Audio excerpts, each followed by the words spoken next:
Terima kasih Datuk Timbalan Yang Dipertua. Soalan saya nombor 6. Datuk Yang Bertuah, izinkan saya menjawab soalan ini bersekali dengan soalan Yang Berhormat Datuk yang dikemukakan pada 29 bulan 3 dan soalan Yang Berhormat Padang Besar yang dikemukakan pada 8 bulan 4 ni. Oleh kerana isu yang dibangkitkan adalah bersama.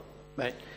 Datuk Yang Bertuah, untuk makluman Yang Berhormat, tindakan mengurangkan perbelanjaan mengurus pada tahun ini adalah bertujuan untuk mengukuhkan kedudukan kewangan kerajaan di mana defisit negara telah pun diunjurkan untuk dikurangkan kepada 5.6% berbanding 7% pada tahun 2009. Langkah ini akan dapat meningkatkan tahap keyakinan pelabur dalam dan di luar negara walaupun bajet 2010 dikurangkan, namun agihan yang dibuat adalah berdasarkan keutamaan program ataupun aktiviti yang perlu dilaksanakan. Kerajaan sememangnya prihatin terhadap keadaan ekonomi pada masa kini dan telah pun mengeluarkan arahan dan garis panduan kepada jabatan-jabatan dan agensi-agensi kerajaan agar lebih berhati-hati, berjimat cermat dan telus dalam pembelanjakan wang kerajaan agar tidak berlaku pembaziran dan penyelewengan perbelanjaan. Kementerian dan jabatan juga digalakkan untuk memberi keutamaan kepada program dan aktiviti yang melibatkan kebajikan rakyat. Malahan pengurangan perbelanjaan dibuat bagi aktiviti yang kurang atau tiada impak kepada rakyat seperti mengelakkan penyusunan semula organisasi yang melibatkan pertambahan perjawatan, menghadkan perjalanan dan bilangan pegawai yang terlibat bagi menjalankan tugas rasmi, mengurangkan perbelanjaan berkaitan kerajaan, menjimatkan penggunaan utiliti serta mengawal perbelanjaan lain yang kurang penting.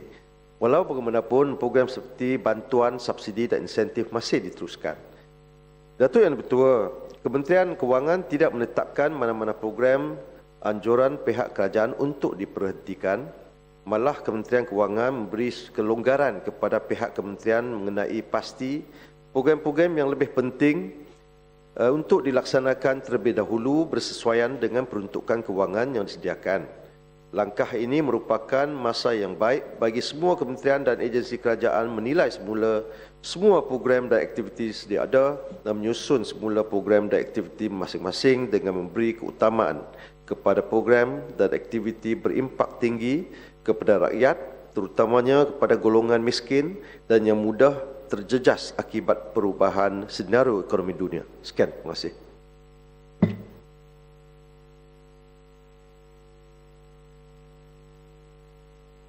Ruas. Terima kasih Datuk Timbalan Yang Bertuah.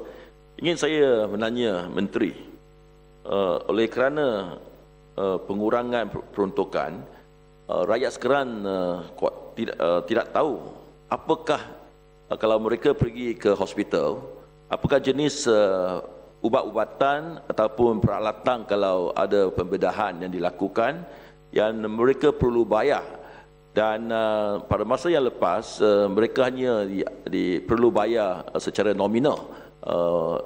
Dan adakah saya nak tahu secara terperinci apakah ubat-ubatan dan peralatan yang rakyat mesti bayar kalau pergi ke hospital, kerana mereka sekarang ni khawatir tidak ada wang untuk membayar.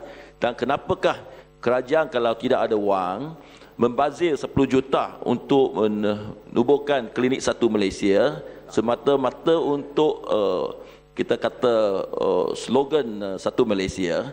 Dan telah dilaporkan ada yang disilap beri ubat-ubatan kerana tidak ada doktor dan mereka yang pegawai yang berikan ubat-ubatan merupakan orang yang tidak bertauliah. Bukankah ini satu pembaziran 10 juta ini? Terima kasih Yang Berhormat dari Bras. Untuk makluman Dewan Yang Mulia ini, Kementerian Kewangan ataupun Perbendaharaan adalah bertanggungjawab untuk membuat pengagihan selepas peruntukan diminta oleh kementerian masing-masing, dan selepas ianya dikeluarkan oleh Kementerian Kewangan, maka adalah bergantung kepada kebijaksanaan setiap kementerian untuk mengguna peruntukan yang diluluskan untuk sebaik-baik mungkin. Dan yang berhormat, pertanyaan yang berhormat agak terkeluar sedikit sebab Kementerian Kewangan tidak bertanggungjawab dengan apakah jenis-jenis ubat yang disediakan oleh hospital kita. Sekian, terima kasih.